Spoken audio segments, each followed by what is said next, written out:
Hey guys, this video is going to be a little different than usual.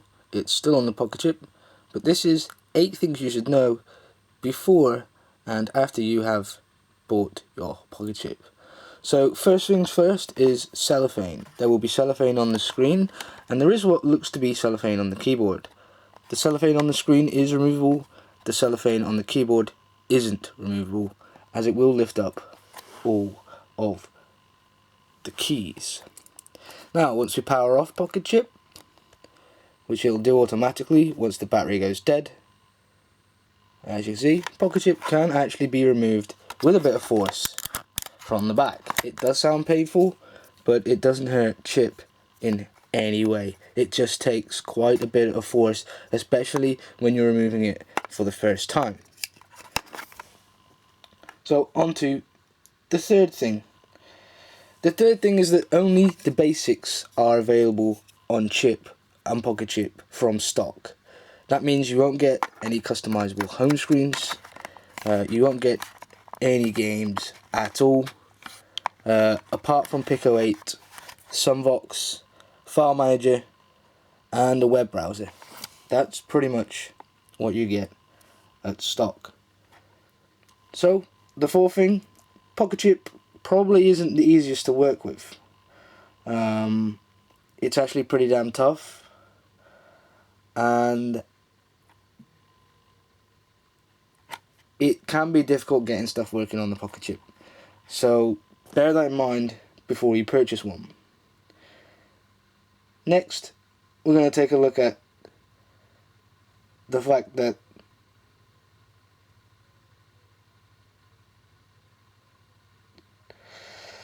I'm losing train of thought. Okay, next we're going to say that basically all the old chips, so all the ones that were first generation chips, fairly old.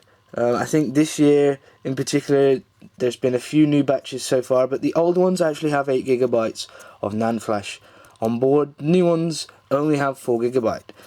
The 8 GB can be activated by upgrading it, the chip itself to Pocket C.H.I.P firmware 4.4, I believe, and then you get that lovely 7 GB of storage, or 8 GB of storage, that, you know what I mean, but you get extra added storage, which is a really neat bonus. Sadly, the new batches don't have it.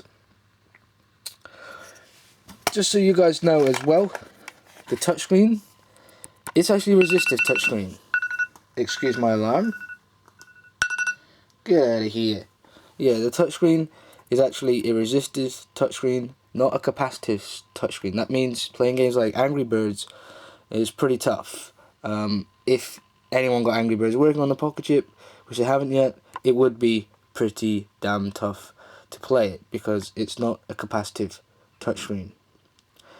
Next thing is the home screen. As said before a little bit, it actually isn't customizable. Once you boot up the chip, you agreed with that home screen that you seen earlier before the chip died because the battery is dead now, but that home screen is actually non-customizable out of the box. And lastly, there is no GUI for Bluetooth. So when you have a general user interface for the you have one for the brightness and the sound and practically everything else on there, there is no actual GUI for Bluetooth yet.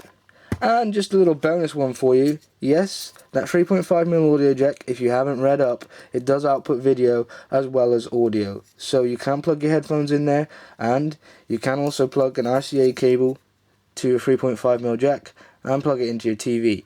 But, and this is a big but, people that keep asking, no, you cannot do that with the Pocket C.H.I.P firmware itself. You have to completely reflash chip to the chip firmware in order to get any output to the TV at all, as you don't get much with the Pocket C.H.I.P firmware. You don't get anything, so I've heard, you don't get anything out of that because the Pocket C.H.I.P firmware is actually meant to only output to this particular screen. So guys, I hope you enjoyed this video. It's just a little bit of show and tell, really. I thought I'd do something a little different this week because there's lots of people that are still buying these, and there's lots of people that have bought these and are disappointed with what they're getting. You also, I believe you don't get one of these as well. I think you have to pay extra for one of these, but I'm not positive. I know I got one with mine. with both of mine in fact, but I'm not sure if you get these for free, the little casing. But yeah, I know some people are still buying these and they're wondering why stuff isn't working, why is it hard to do this, why is it advertised as a game machine. It is a game machine, it's just a game machine that is still a work in progress, and as a result it doesn't do many of the things that you would expect it to do. But progress is being made week by week, and as you can see from the videos on my channel, there is always new stuff coming out and there's always more stuff being worked on. So I hope you enjoyed this video. If you did, hit the like button, because I wanted to do something a little bit more informative. If you didn't, hit the dislike button. As always, please subscribe, and remember that you can also stand Pocket C.H.I.P up with the pen hole and the pencil hole here as well, which I have mentioned in the previous video. So yeah, I shall see you next Monday. Have a great Christmas, and I may see you Christmas Day, depending if I remember to take the camera or not. I may see you Christmas Day, but if not, have a really good Christmas, and I shall see you next Monday. Cheers.